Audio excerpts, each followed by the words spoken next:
Funding for this program is provided by. Additional funding provided by.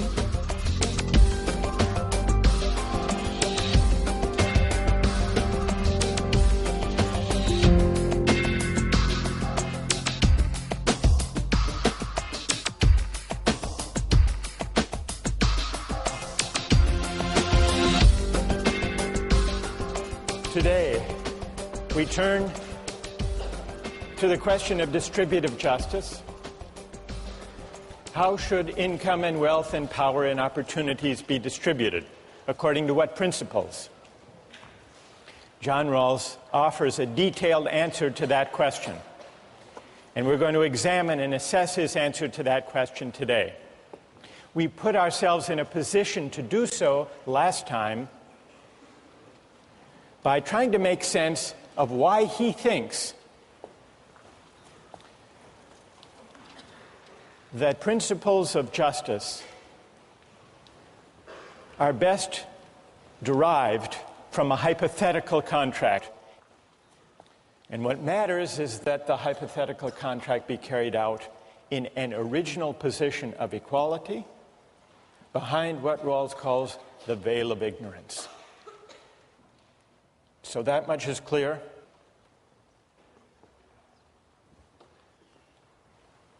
All right, then let's turn to the principles that Rawls says would be chosen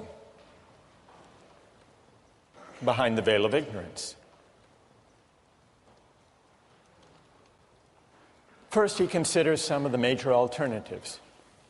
What about utilitarianism? Would the people in the original position choose to govern their collective lives? Utilitarian principles, the greatest good for the greatest number. No, they wouldn't, Rawls says.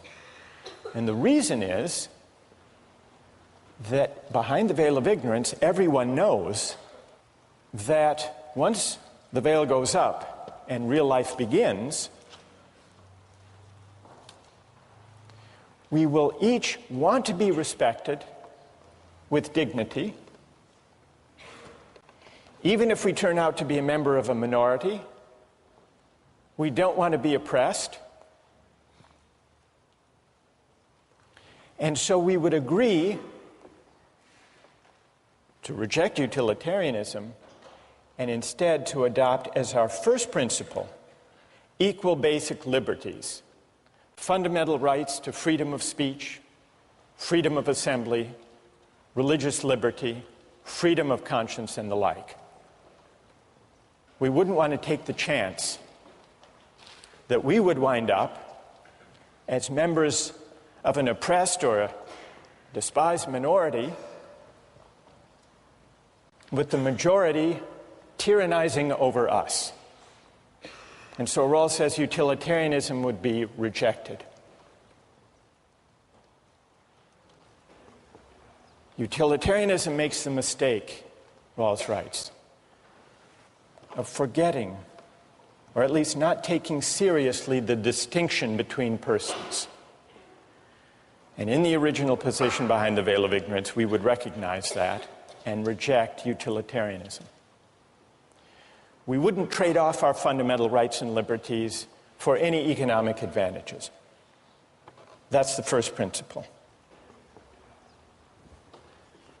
Second principle has to do with social and economic inequalities. What would we agree to? Remember, we don't know whether we're going to wind up being rich or poor, healthy or unhealthy. We don't know what kind of family we're going to come from, whether we're going to inherit millions or whether we will come from an impoverished family. So we might, at first thought, say, well, let's require an equal distribution of income and wealth, just to be on the safe side. But then we would realize that we could do better than that, even if we're unlucky and wind up at the bottom. We could do better if we agree to a qualified principle of equality. Rawls calls it the difference principle. A principle that says only those social and economic inequalities will be permitted that work to the benefit of the least well-off.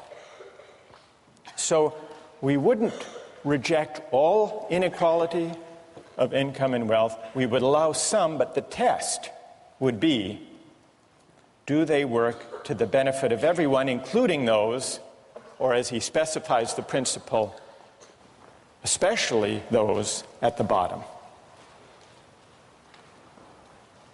Only those inequalities would be accepted behind the veil of ignorance, and so Rawls argues, only those inequalities that work to the benefit of the least well-off are just. We talked about the examples of Michael Jordan making $31 million a year, of Bill Gates having a fortune in the tens of billions. Would those inequalities be permitted under the difference principle? Only if they were part of a system, those wage differentials, that actually worked to the advantage of the least well-off. Well, what would that system be? Maybe it turns out that as a practical matter, you have to provide incentives to attract the right people to certain jobs. And when you do, having those people in those jobs will actually help those at the bottom. Strictly speaking, Rawls's argument for the difference principle is that it would be chosen behind the veil of ignorance. Let me hear what you think about Rawls's claim that these two principles would be chosen behind the veil of ignorance.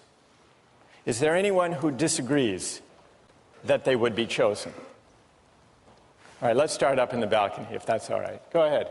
Okay, your argument depends upon us believing that we would argue and set policy or justice from a bottom, for the disadvantaged. And I just don't see from a proof standpoint where we've proven that. Why not the top? Right. And what's your name? Mike. Mike, all right, good question. Put yourself behind the veil of ignorance. Enter into the thought experiment. What principles would you choose? How would you think it through? Well, I would say things like even Harvard's existence is an example of preaching toward the top, because Harvard takes the top academics, and I didn't know when I was born how smart I would be, but I worked my life to get to a place of this caliber. Now, if you'd said Harvard's going to randomly take 1,600 people of absolutely no qualification, we'd all be saying, well, there's not much to work for. And so what principle would you choose? In that situation, I would say a merit-based one, where I don't necessarily know what I have, but I'd rather have a system that rewards me based on my efforts.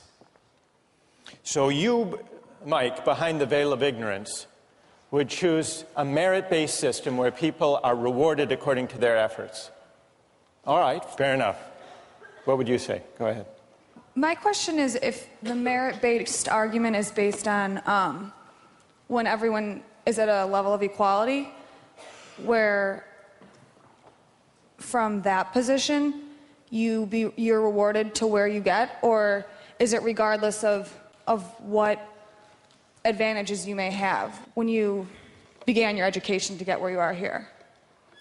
I mean, I think what the question you're asking is saying, if we want to look at whatever utilitarianism policy it is, do we want to maximize world wealth? And I think a system that rewards merit is the one that we've pretty much all established is what is best for all of us. Despite the fact that some of us may be in the 2nd percentile and some may be in the 98th percentile, and at the end of the day it lifts that lowest base level a community that rewards effort as opposed to innate differences.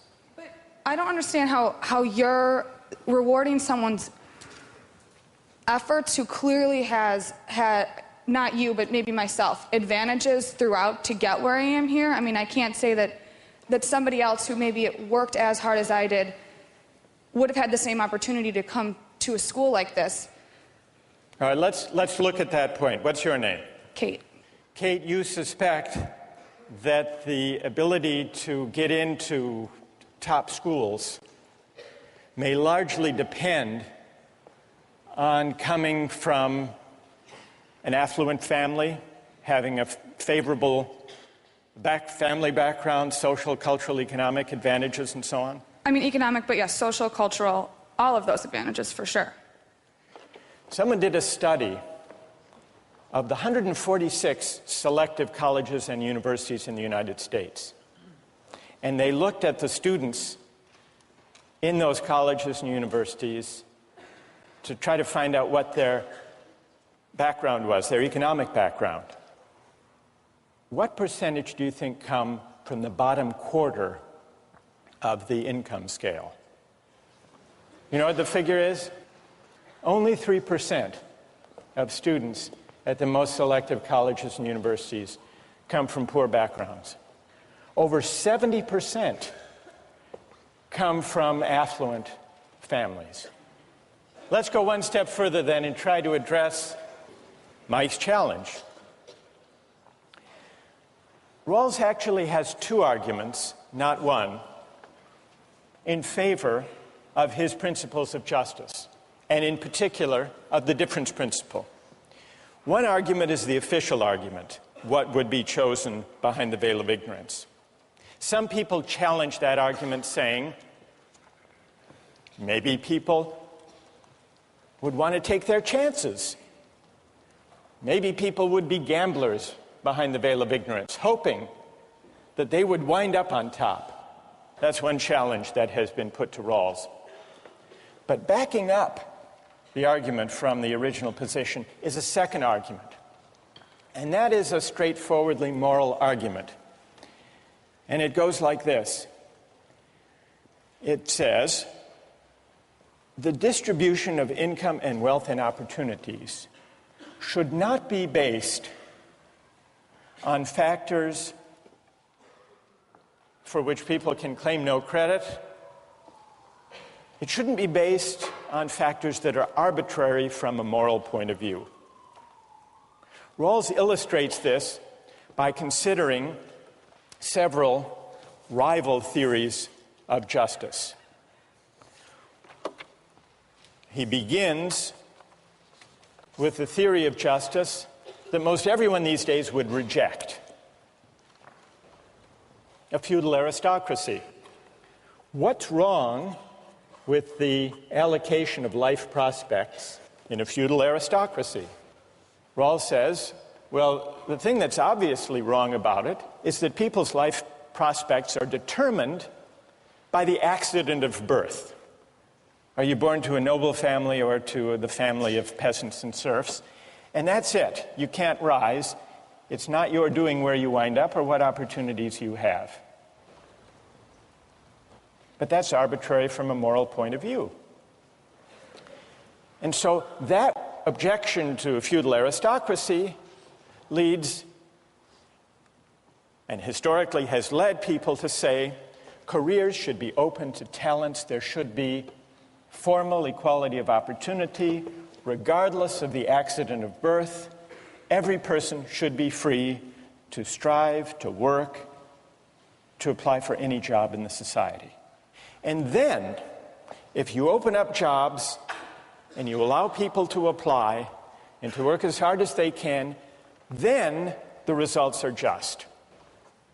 So it's more or less the libertarian system that we've discussed in earlier weeks. What does Rawls think about this? He says it's an improvement. It's an improvement because it doesn't take as fixed the accident of birth. But even with formal equality of opportunity, the libertarian conception doesn't extend its insight far enough.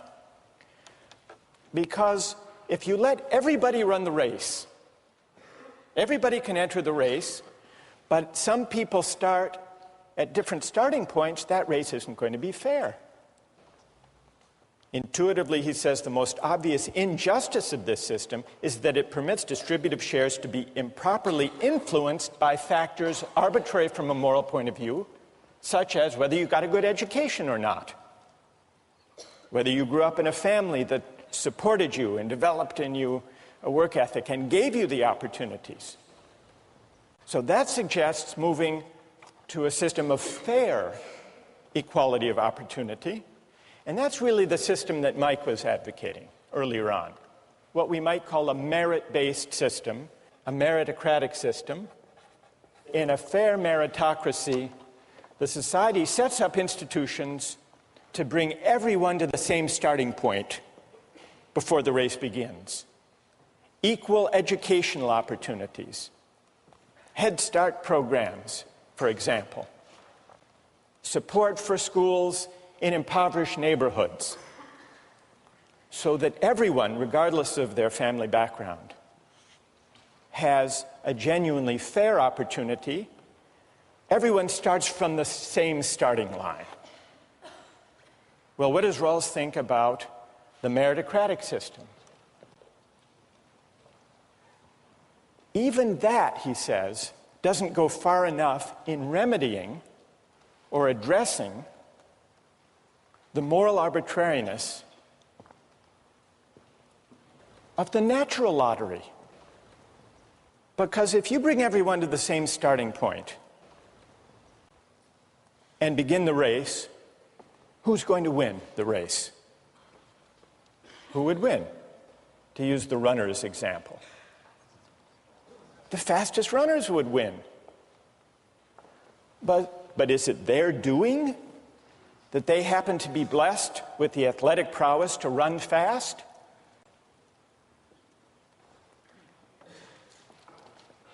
So Rawls says even the principle of meritocracy, where you bring everyone to the same starting point, may eliminate the influence of social contingencies and upbringing, but it still permits the distribution of wealth and income to be determined by the natural distribution of abilities and talents. And so he thinks that the principle of eliminating morally arbitrary influences in the distribution of income and wealth requires going beyond what Mike favors, the meritocratic system. Now, how do you go beyond? If you bring everyone to the same starting point, and you're still bothered by the fact that some are fast runners and some are not fast runners, what can you do? Well, some critics of a more egalitarian conception say the only thing you can do is handicap the fast runners. Make them wear lead shoes. But who wants to do that? That would defeat the whole point of running the race. But Rawls says you don't have to have a kind of leveling equality if you want to go beyond a meritocratic conception. You permit, you even encourage those who may be gifted to exercise their talents. But what you do is you change the terms on which people are entitled to the fruits of the exercise of those talents. And that really is what the difference principle is. You establish a principle that says people may benefit from their good fortune, from their luck in the genetic lottery, but only on terms that work to the advantage of the least well-off. And so, for example, Michael Jordan can make $31 million, but only under a system that taxes away a chunk of that to help those who lack the basketball skills that he's blessed with. Likewise, Bill Gates. He can make his billions, but he can't think that he somehow morally deserves those billions. Those who have been favored by nature may gain from their good fortune, but only on terms that improve the situation of those who have lost out. That's the difference principle. And it's an argument from moral arbitrariness. Rawls claims that if you're bothered by basing distributive shares on factors arbitrary from a moral point of view, you don't just reject a feudal aristocracy for a free market. You don't even rest content with a meritocratic system that brings everyone to the same starting point. You set up a system where everyone, including those at the bottom, benefit from the exercise of the talents held by those who happen to be lucky. What do you think? Is that persuasive? Who's Who finds that argument unpersuasive, the argument for moral arbitrariness? Yes? I think that in the egalitarian proposition, the more talented people, I think it's very optimistic to think that they would still work really hard even if they knew that part of what they made would be given away. So I think that the only way for the more talented people to exercise their talents to the best of their ability is in the meritocracy. And in a meritocracy, what's your name? Kate. Kate, does it bother you, and Mike, does it bother you, that in a meritocratic system, even with fair equality of opportunity, people get ahead, people get rewards that they don't deserve simply because they happen to be naturally gifted? What about that? I think that it is arbitrary, and obviously it's arbitrary, but I think that correcting for it would be detrimental. And unlike... Because it would reduce incentives, is that why? It would reduce incentives, yeah. Mike, what do you say? We're all sitting in this room and we have undeserved glory of some sort, that you should not be satisfied with the process of your life because you have not created any of this. And I think from a standpoint of not just this room, us being upset, but from a societal standpoint, we should have some kind of a gut reaction to that feeling that, you know, the guy who runs the race, he actually harms us as opposed to maybe makes me run that last 10 yards faster, and that makes the guy behind me run 10 yards faster, and the guy behind him 10 yards faster. All right, so Mike, let me ask you. You talked about effort before. Effort. Do you think when people work hard to get ahead and succeed, that they deserve the rewards that go with effort? Isn't that the idea behind your defense of... I mean, of course, bring Michael Jordan here. I'm sure you can get him. And have him come and defend himself about why he makes $31 million. And I think what you're going to realize is his life was a very, very tough one to get to the top, and that we are basically being the majority oppressing the minority in a different light. It's very easy to pick on him. Very easy. Effort. You know what?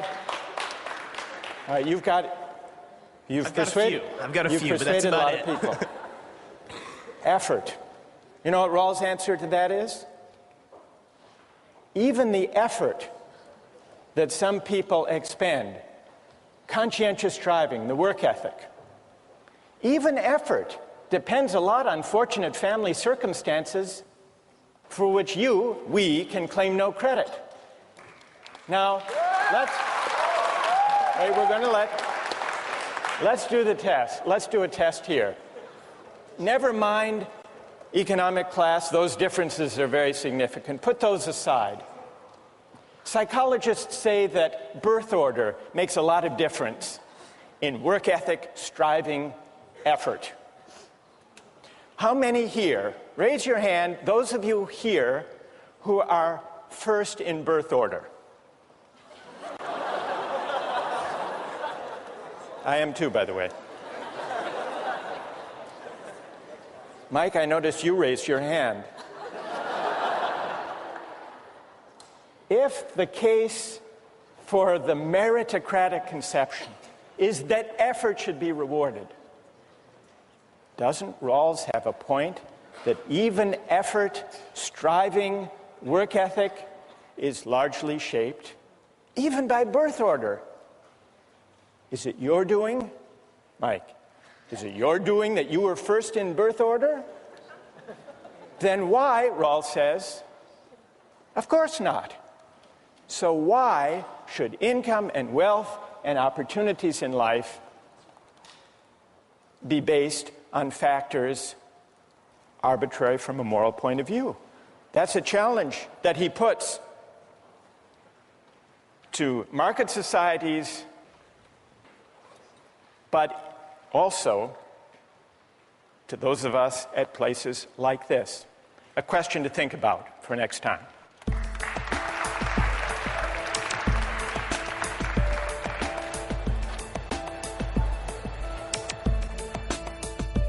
A justice of the United States Supreme Court. What do they make? It's just under $200,000. But there's another judge who makes a lot more than Sandra Day O'Connor. Do you know who it is? Judge Judy. How did you know that? Judge Judy, you know how much she makes? $25 million. Now, is that just? Is it fair? We ended last time with that remarkable poll. Do you remember? The poll about birth order. What percentage of people in this room raised their hands? Was it to say that they were the firstborn? 75, 80%? And what was the significance of that if you're thinking about these theories of distributive justice? Remember, we were discussing 3 different theories of distributive justice, 3 different ways of answering the question, how should income and wealth and opportunities and the good things in life be distributed? And so far we've looked at the libertarian answer that says the just system of distribution is a system of free exchange, a free market economy, against a background of formal equality, which simply means that jobs and careers are open to anyone.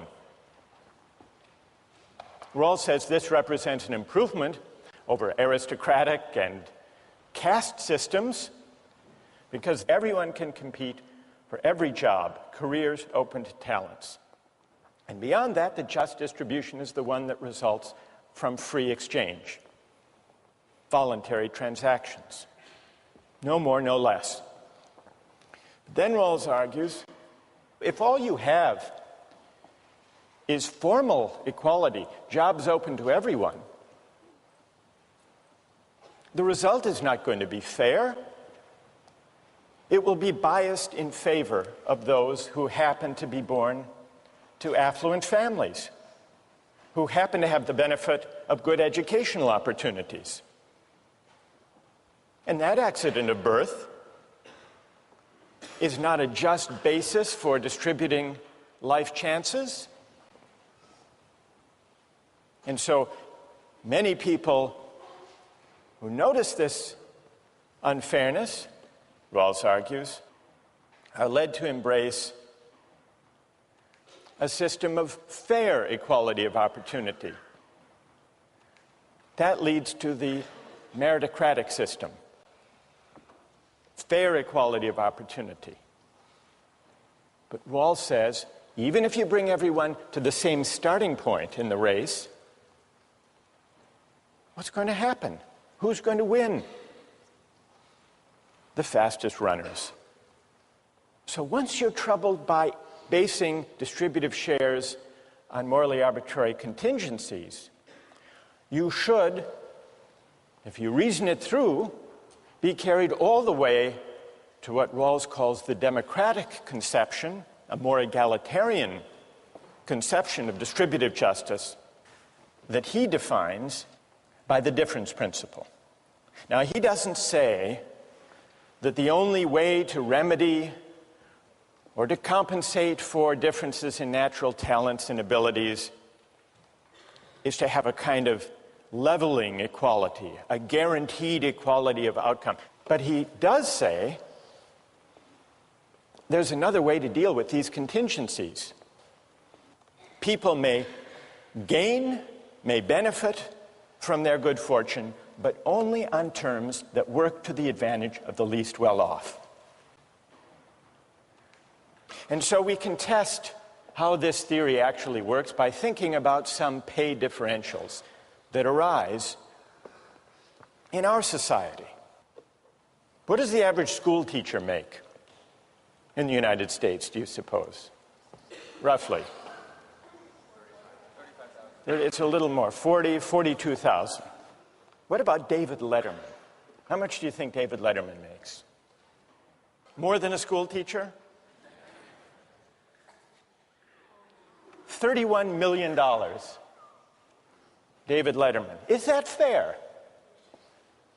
That David Letterman makes that much more than a school teacher? Well, Rawls's answer would be, it depends whether The basic structure of society is designed in such a way that Letterman's $31 million is subject to taxation so that some of those earnings are taken to work for the advantage of the least well-off. One other example of a pay differential. A justice of the United States Supreme Court. What do they make? It's just under $200,000. Here's Sandra Day O'Connor, for example. There she is. But there's another judge who makes a lot more than Sandra Day O'Connor. Do you know who it is? Judge Judy. How did you know that? You watch? You know, but you've heard. You're right. Judge Judy, you know how much she makes? There she is. $25 million. Now, is that just? Is it fair? Well, the answer is it depends whether this is against a background system in line with the difference principle, where those who come out on top in terms of income and wealth are taxed in a way that benefits the least well-off members of society. Now, we're going to come back to these wage differentials, pay differentials, between a real judge and a TV judge, the one Marcus watches all the time. What I want to do now is return to these theories and to examine the objections to Rawls's more egalitarian theory, the difference principle. There are at least 3 objections to Rawls's difference principle. One of them came up last time in the discussion, and a number of you raised this worry. What about incentives? Isn't there the risk if taxes reach 70, 80, 90% marginal rate that Michael Jordan won't play basketball? That David Letterman won't do late-night comedy? Or that CEOs will go into some other line of work? Now, who among those who are defenders of Rawls, who has an answer to this objection about the need for incentives? Yes, go ahead, stand up. Rawls's idea is that there should only be so much difference that it helps the least well-off the most. So if there's too much equality, then the least well-off might not be able to watch late-night TV or might not have a job because their CEO doesn't want to work. So you need to find the correct balance where taxation still leaves enough incentive for the least well-off to benefit from the talents. Good. And what's your name? Tim. Tim. All right. So Tim is saying, in effect, that Rawls takes account of incentives and could allow for pay differentials and for some adjustment in the tax rate to take account of incentives. But, Tim points out, the standpoint from which the question of incentives needs to be considered is not the effect on the total size of the economic pie, but instead from the standpoint of the effect of incentives or disincentives on the well-being of those at the bottom. Right?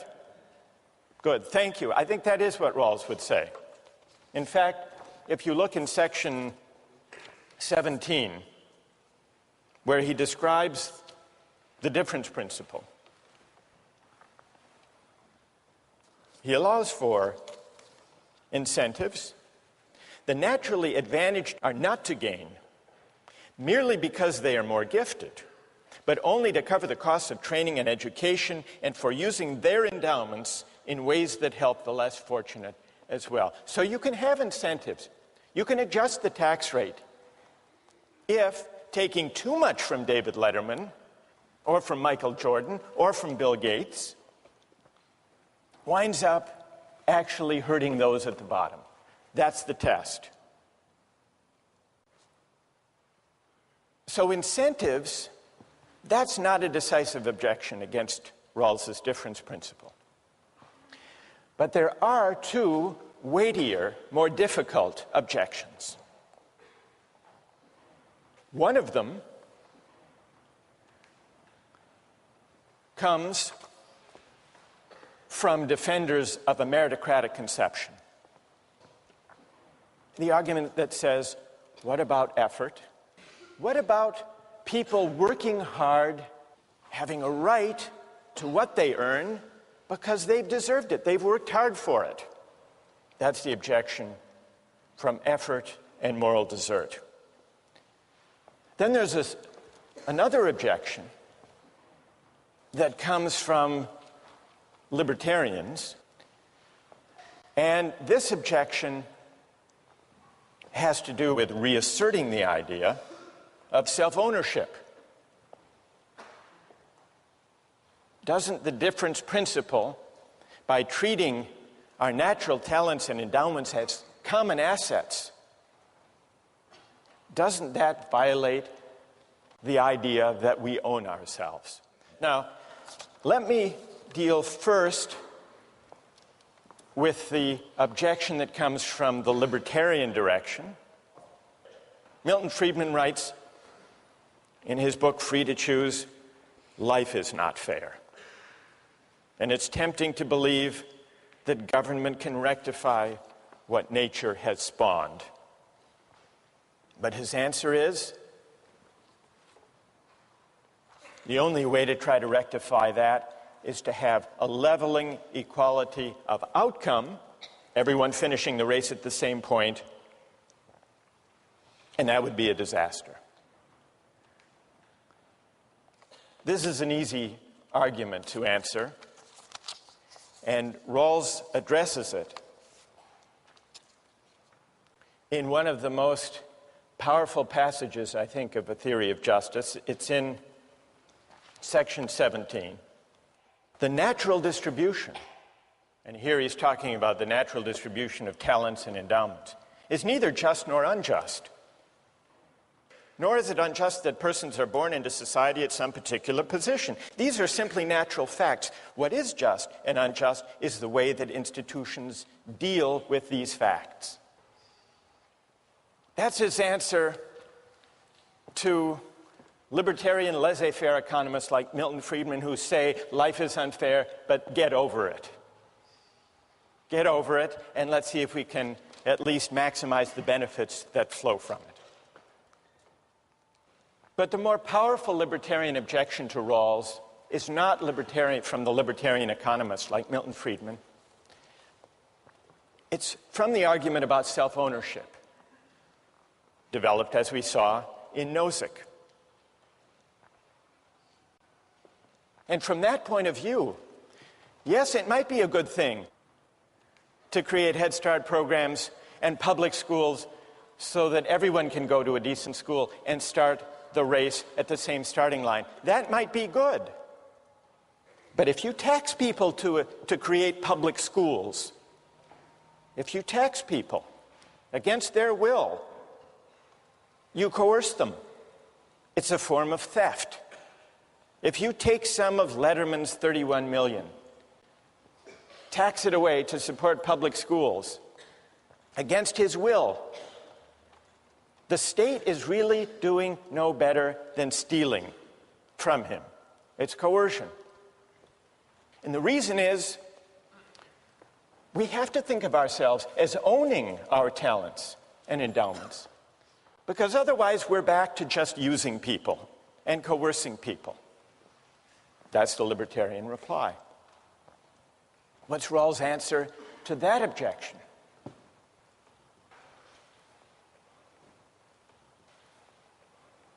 He doesn't address the idea of self-ownership directly, but the effect, the moral weight of his argument for the difference principle is, maybe we don't own ourselves in that thoroughgoing sense after all. Now, he says this doesn't mean that the state is an owner in me in the sense that it can simply commandeer my life. Because remember, the first principle we would agree to behind the veil of ignorance is the principle of equal basic liberties: freedom of speech, religious liberty, freedom of conscience, and the like. So the only respect in which the idea of self-ownership must give way comes when we're thinking about whether I own myself in the sense that I have a privileged claim on the benefits that come from the exercise of my talents in a market economy. And Rawls says, on reflection, we don't. We can defend rights. We can respect the individual. We can uphold human dignity without embracing the idea of self-possession. That, in effect, is his reply to the libertarian. I want to turn now to his reply to the defender of a meritocratic conception, who invokes effort as the basis of moral desert. People who work hard to develop their talents deserve the benefits that come from the exercise of their talents.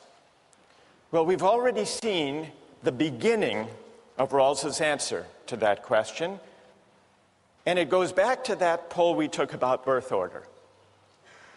His first answer is, even the work ethic, even the willingness to strive conscientiously, depends on all sorts of family circumstances and social and cultural contingencies for which we can claim no credit. You can't claim credit for the fact that most of us, happen to be first in birth order, and that for some complex psychological and social reasons, that seems to be associated with striving, with achieving, with effort. That's one answer. There's a second answer. Those of you who invoke effort, you don't really believe that moral desert attaches to effort. Take two construction workers. One is strong and can raise 4 walls in an hour without even breaking a sweat. And another construction worker is small and scrawny and has to spend 3 days to do the same amount of work. No defender of meritocracy is going to look at the effort of that weak and scrawny construction worker and say, therefore, he deserves to make more. So it isn't really effort. This is the second reply to the meritocratic claim. It isn't really effort that the defender of meritocracy believes is the moral basis of distributive shares. It's contribution. How much do you contribute? But contribution takes us straight back to our natural talents and abilities, not just effort. And it's not our doing how we came into the possession of those talents in the first place.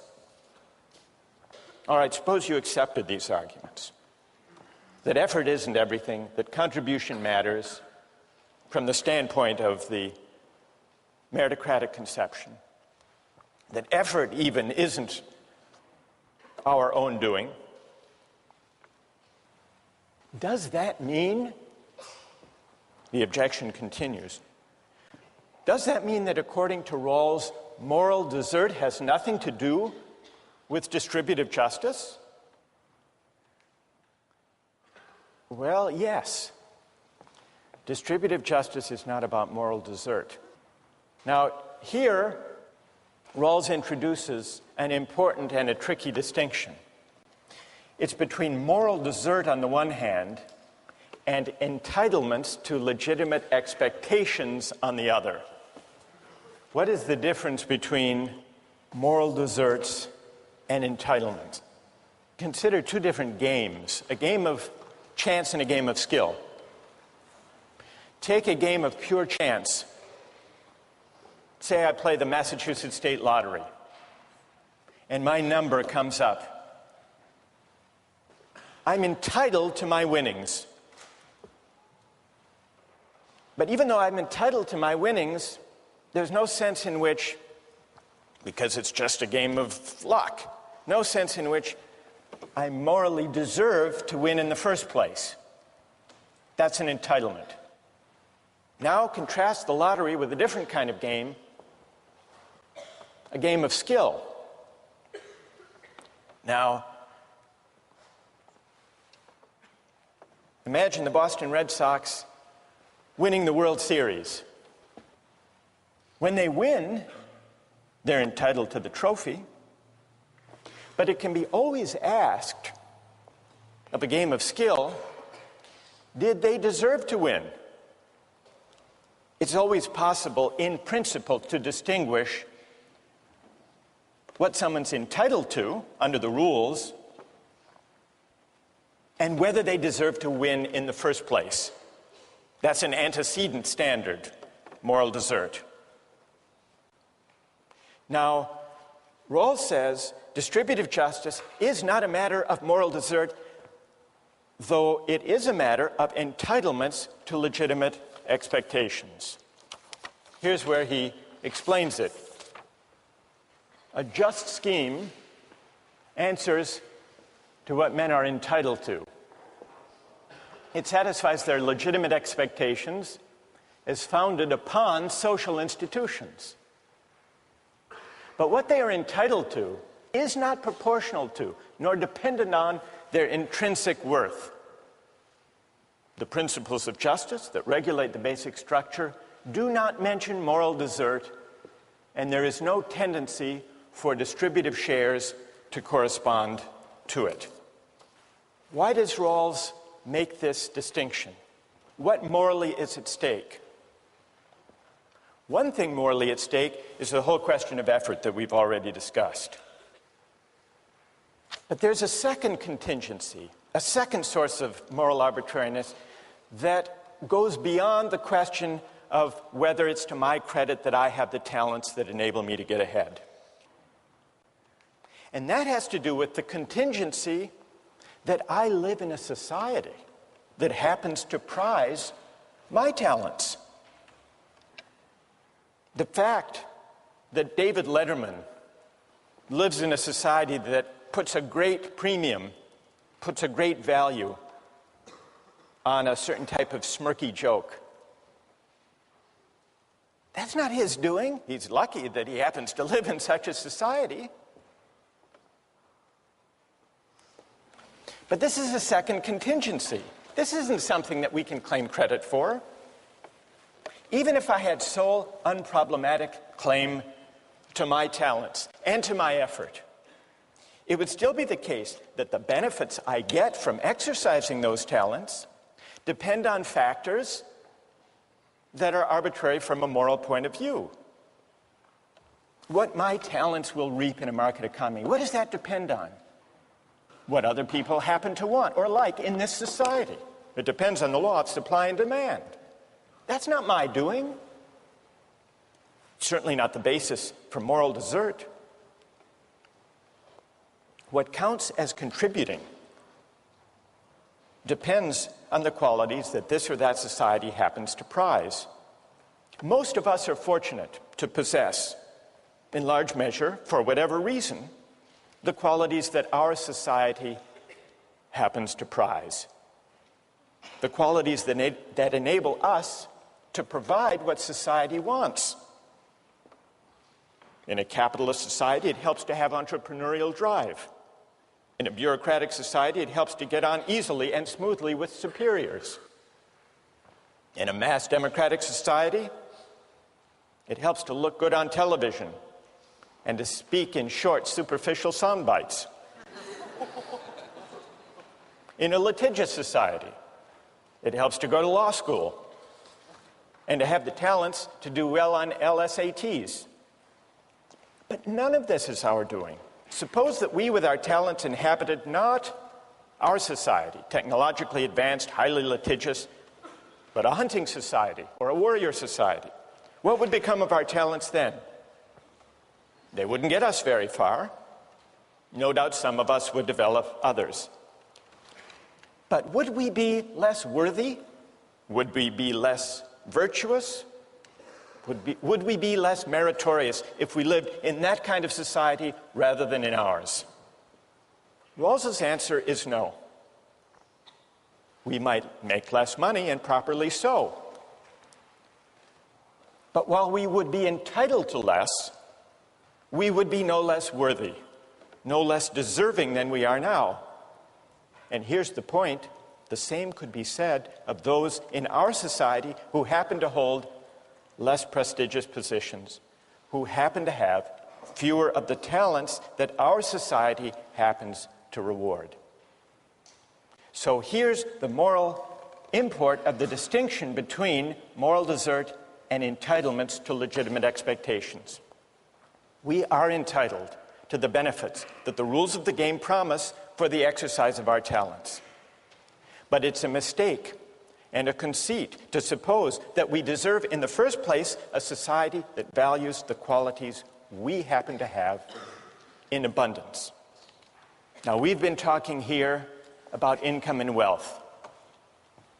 What about opportunities and honors?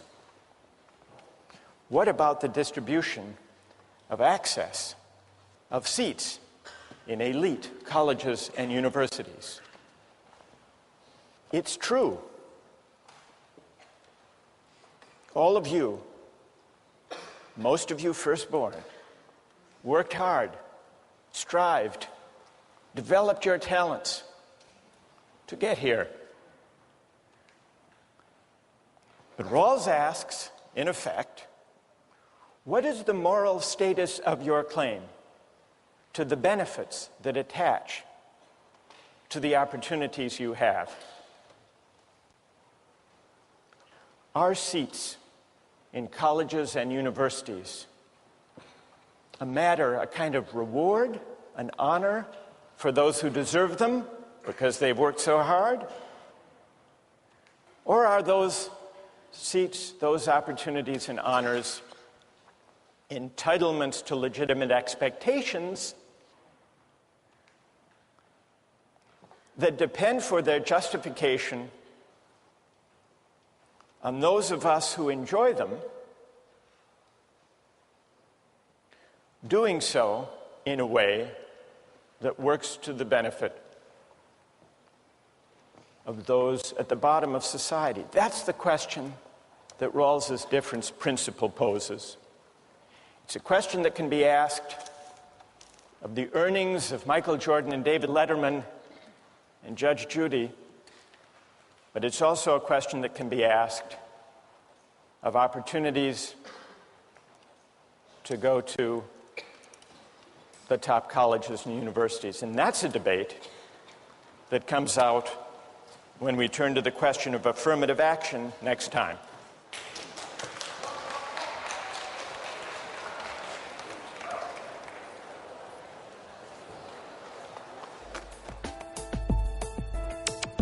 Don't miss the chance to interact online with other viewers of Justice. Join the conversation, take a pop quiz, watch lectures you've missed, and learn a lot more. Visit justiceharvard.org. It's the right thing to do.